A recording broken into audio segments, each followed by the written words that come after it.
Luckman and I welcome you to another discussion of the great ideas. Today, as we continue with the subject of learning, we shall consider the role of conversation or discussion in the life of learning. Mr. Luckman is here to ask me questions of the sort that may arise in your mind as we proceed. The human mind can learn in a number of ways. We've seen one basic division in the ways we can learn. That division between learning by discovery on the one hand and learning by instruction on the other, or without the help of teachers and with the help of teachers. Now I'd like to tell you about another basic division in the ways that men can learn, which looks very much like this first one, but is really quite different. It is the distinction between learning by discovery on the one hand and learning by discussion on the other. Discovery, as you see, is common to both distinctions or divisions. But it would be a mistake to think that learning by instruction is the same as learning by discussion. Let's look at these two distinctions side by side in a chart, and then let me comment on them to show you the difference. Here in this chart is the first division I mentioned, the division which is made in terms of teachers, learning by instruction and learning by discovery, with teachers and without teachers. The second division is made in terms of communication, learning by discussion and learning by discovery.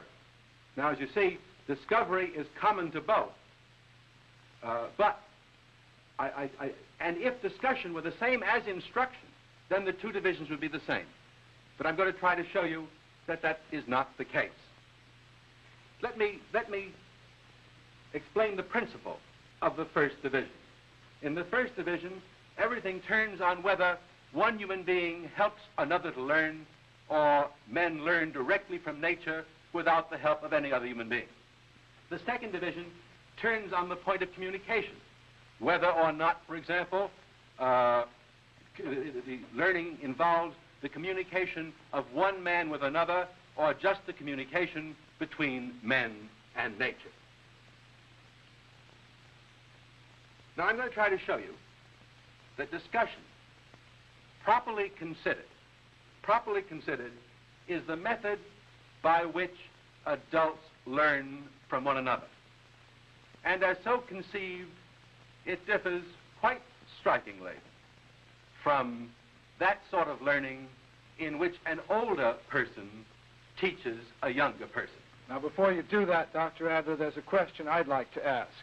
A moment ago, as you were commenting on that chart, you explained the second division by saying that discussion involves some sort of communication between men, whereas discovery involved only communication between men and nature. I wonder, did you really mean that? Because if you did, then does learning by discovery involve actual conversation between man and nature? Well, kind of. Yes, in a metaphorical sense, but only in a metaphorical sense. Let me explain. Human beings are talking animals. And so we tend to introduce discussion into every aspect of our understanding or our theory of learning. I never forget the words that were engraved in stone over the entrance of the science building at Columbia University, in which I worked when I was a young man. The legend read, "Ask nature questions and it will answer you."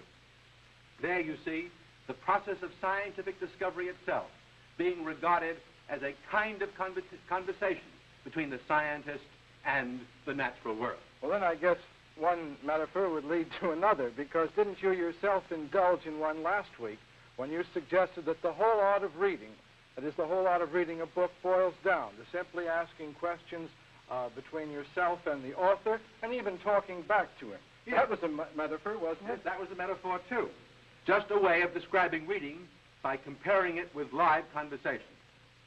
In that phrase, that very phrase, live conversation, you have the whole story. Because real discussion consists of two or more persons talking to one another, each asking questions, each answering, making remarks and counter-remarks. Now, when we ask nature questions, we ourselves, the scientists who do this, have to formulate the answers. In fact, the whole method of discovery is to formulate the answers which nature is giving. And when we ask a book questions or an author questions, we have to figure out for ourselves. The author isn't there to answer. We have to figure out for ourselves what the author is going to answer. So that scientific discovery and reading a book are really quite artificial, one-way conversation. But real conversation, live conversation, is a two-way affair in which all parties to it are equally active. And I'd like to add that such conversation is at its best when the parties to it tend to regard each other as equals. That really is the heart of the difference between discussion and learning by discussion and learning by instruction. Well, I'm not quite sure that I see what you're driving at. You see, you promised a little while ago to explain this point. Now, how about it?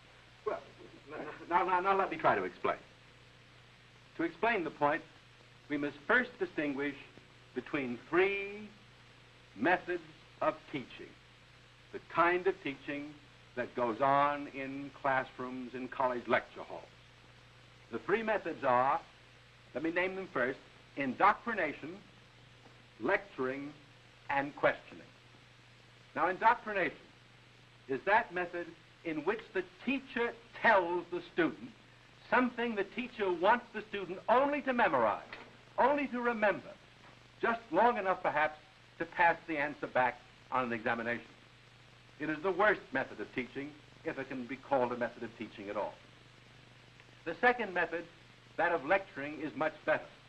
It also consists in the teacher telling the student something, but now not for the sake of mere memorization, but for the sake of the student's understanding what he's told. And so the student, in this case, is encouraged to ask questions, to pursue his understanding, to find out what the teacher means. But the best method of the three is the method of discussion or questioning.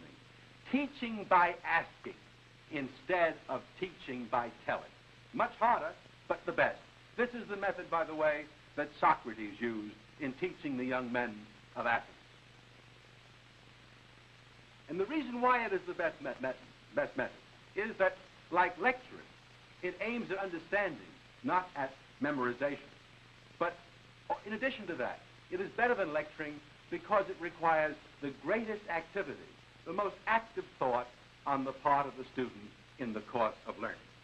Now, let me summarize these three methods of teaching for you, and then show you how adult discussion, learning by adults through discussion, differs from all three. Here in this chart above the line, we have the methods of teaching that I have just named and described. Indoctrination, in which the teacher tells the student and the student memorizes. Lecturing, in which again the teacher does the telling and the student doesn't memorize now, but seeks to understand, perhaps by questioning himself. And discussion, or questioning, in which the teacher leads the discussion by asking, and the student follows the course of the discussion by answering.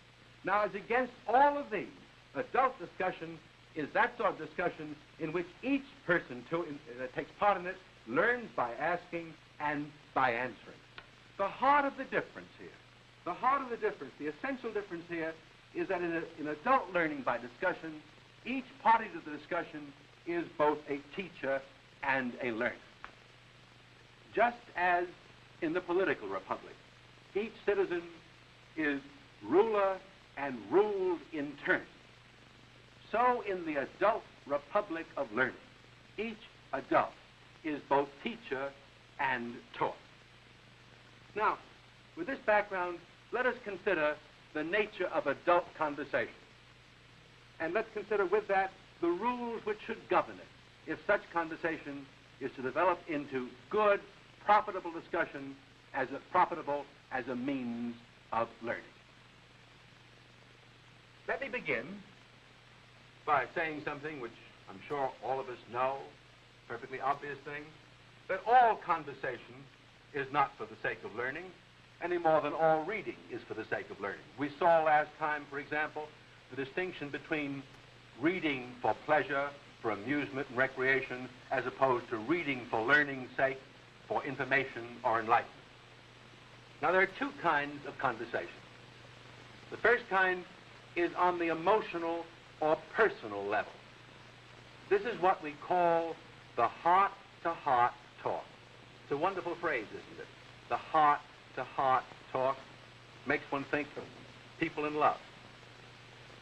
In contrast to that, the other kind of conversation I would call the mind-to-mind talk about basic issues and fundamental ideas. Now, I am going to use the word discussion for the second kind of conversation, the mind-to-mind talk, which should result, may result, or should result in some enlightenment, in some increase of understanding on the part of all who have participated. What is the nature of this discussion, of such discussion? What must conversation be like in order for it to become discussion that functions as a means of learning? Well, there are three things that are required of conversation for it to become discussion in this good sense. First of all, the subject matter being discussed must be the sort of subject matter which permits genuine discussion to take place. Not everything is discussable, and not all the things which are discussable are equally discussable. For example, facts are not discussable. To introduce facts into a discussion is to kill the discussion. If there's a question of facts, the best thing to do is to go to a dictionary, an encyclopedia, or an atlas, a reference book, and look it up. You can't settle a question of fact by discussion. No, ideas are discussable, and the more fundamental the ideas, the more controversial they are, the more discussable they are. Just as I think it is true that the great books are the ideal books to read if we are trying to read for enlightenment, so I also think that the great ideas are the ideal subjects for discussion if our aim in discussion is to learn.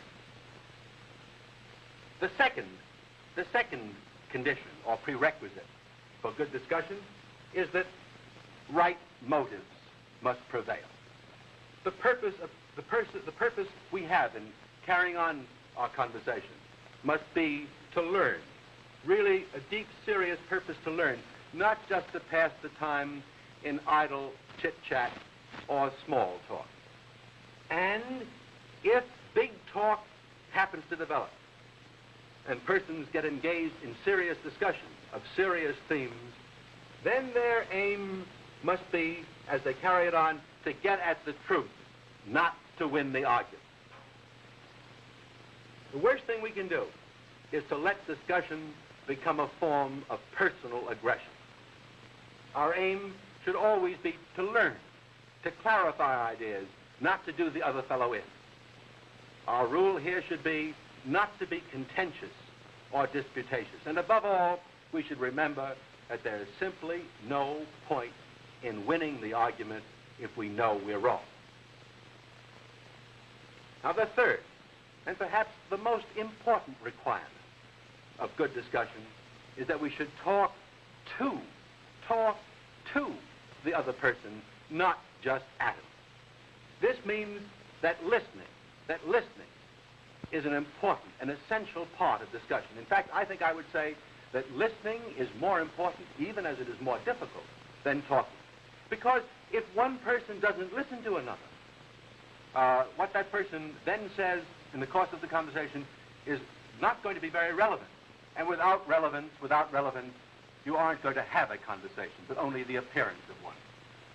You all know the kind of conversation that I'm talking about. You've all had this experience in which two persons talk to one another, and each talks and then remains silent while the other person talks, but isn't listening to the other person because he's thinking of what he's going to say when it becomes his turn to talk when the other fellow stops. Well, I certainly do, Dr. Adler. And in my experience, that isn't discussion at all. Why, it's really nothing more than the exchange and expression of prejudices, first on one side and then on the other. That's right. Most conversations, most political discussions are like that. Now, Mr. Luckman and I aren't actors, but I think we can show you what we mean. I make a long speech at you, Lloyd, not to you, but at you, in which I argue with many repetitions that if the government would keep its hands off business and regulate the labor unions instead, the country would be a lot better off. Yes, and while you're talking, I'm waiting in a fidgety sort of way for you to finish, so that I can go on saying what I was saying before you started talking. And when you do stop, why, then I go back to my pet gripe, which is, of course, that if businessmen would just be far-sighted enough to see that they have to support increase in foreign loans, everything would be all right. Then I yes but you, and start saying in a somewhat louder voice that the Taft-Hartley Act wasn't strong enough. And without even a yes but, I go on in a louder voice and say that isolationism will be the ruin of us all. There you have it. A conversation? A discussion? No. Just an ordinary spit-spat between a Republican and a Democrat. Now, let's get back to real discussion. Not this sort. I've just finished telling you the three basic requirements that conversation must meet if it is going to become discussion that is profitable for learning. Now I'd like to give you, quickly, some of the rules that we have to observe to make discussion profitable in this way. First of all, there are two rules about the externals of discussion, the mere externals of it. The first is to pick the right occasion. Pick a time when everybody who is going to be engaged in the discussion is at leisure, not too busy, not occupied with other things. Pick a time when they are free from distraction and so can be genuinely patient with discussion. You know, most business conferences go on with interruptions by telephones, by secretaries coming in, all sorts of interruptions which make a business conference, usually with too short time, which makes a business conference discussion under the very worst circumstances. The second basic external rule is pick the right people. Not everyone is temperamentally fit for discussion. Some people are too shy, some too aggressive. Nor is everyone intellectually fit to discuss all subjects. There are some subjects on which persons have closed their minds. They decide never to change their mind on that subject. Such persons are not the right persons to carry on a discussion with about that subject. Now, supposing that these externals are provided, that you have the right occasion and the right people. Now let's turn to the rules, the inner rules of discussion, the rules which govern your conduct of yourself, my conduct of myself, as we engage in conversation with one another. These rules fall into two large groups. First, a set of rules governing the use of your mind in discussion. Second, a set of rules governing the control of your emotions in the course of discussion. Let me just tell you about these rules in that order. First, let me state for you the intellectual rules, the rules concerning the use of your mind in the course of discussion. Here there are 5 rules, which I'd like to state for you simply and comment on briefly. The first rule is be relevant, which means find out what the issue is and stick to it. But don't stick to it like fly paper. Divide the issue into its parts. Every complex issue has parts, and move along from one part to another. The second rule is don't take things for granted. Everyone, you included, I included, make certain assumptions as we come into discussion. State your own, and see if you can get the other fellow to state his, or make an effort to find out what the other fellow's assumptions are. The third rule is try, if you can, to avoid arguing fallaciously. Now, I haven't time to tell you all the many fallacies to which human discussion is prone. Let me pick out some of the more obvious ones. First, don't cite authority as if they were conclusive. George Washington may have said, asked us to avoid entangling foreign alliances, but I don't think George Washington's authority controls American foreign policy in the 20th century. Don't argue ad hominem. Don't argue against the person as opposed to against the point. And above all, avoid that most vicious of all fallacies, the bedfellow argument. Don't say to the other fellow, oh, that's the kind of thing Republicans say, or communists say, or socialists say, as if calling it by that kind of name necessarily proved it wrong. That's, I'm afraid, the terrible fallacy of guilt by association. Don't take a vote as if that would settle the matter. And beware of using striking examples, for they often prove either too much or too little. The fourth rule here is don't agree or disagree with the other fellow before you understand, until you understand what he has said. To agree with another man before you understand him is inane.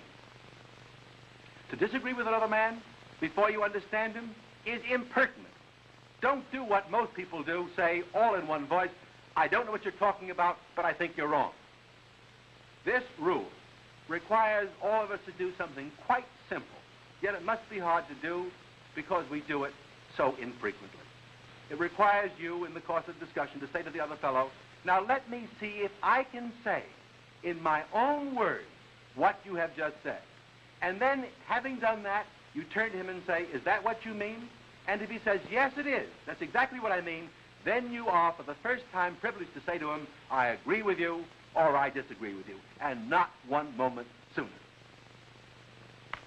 And the fifth rule here is, if, more complicated than I've stated on the chart here, if, after understanding the other man, you do disagree with him, state your disagreement specifically and give reasons why. Now, many people state the disagreement by simply saying you're a dope, or saying, oh, you're all wrong. Everything you say is wrong. You don't know what you're talking about. This doesn't help. A remark like you don't know what you're talking about doesn't help anybody. You can tell the other man what is wrong with him in four very sharp, specific ways. You can say one of four things to him. Kindly and politely you can say, you are uninformed. You are ignorant of certain relevant facts, and I will show you what they are. Or you can say, you are misinformed.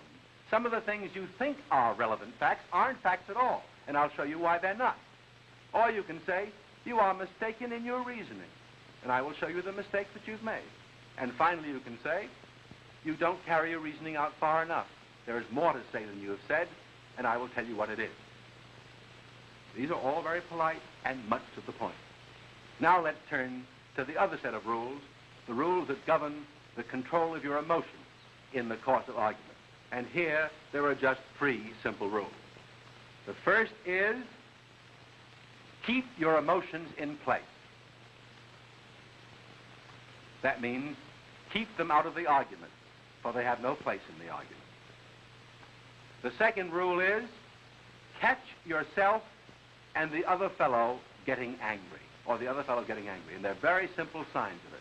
Starting to shout, repeating, overemphasizing the point by repeating it again and again, or pounding on the table, using sarcasm, teasing, getting a laugh on the other fellow. All these are signs that someone's temper is getting out of hand. And finally, the third rule here is, if you can't control your emotions, at least beware of the results of emotional disorder. Try your best to realize that your emotions can lead you either to say things you don't mean, or stubbornly to refuse to admit things you really do see. Now, the rules of good discussion are easy enough to state, as I've just stated them. And I think they're just as easy to understand. But the hard thing to do is to follow them. As I just stated those rules, I'm absolutely sure, as you heard them, you recognized at once that they were clear and sound. Good rules to follow. But I hope I do you no injustice when I say that my guess is that you violate them just as I violate them every day of our common lives. But the hardest thing of all to do in discussion is to know how to ask good questions. The kind of questions that, by their very nature, generate good discussion.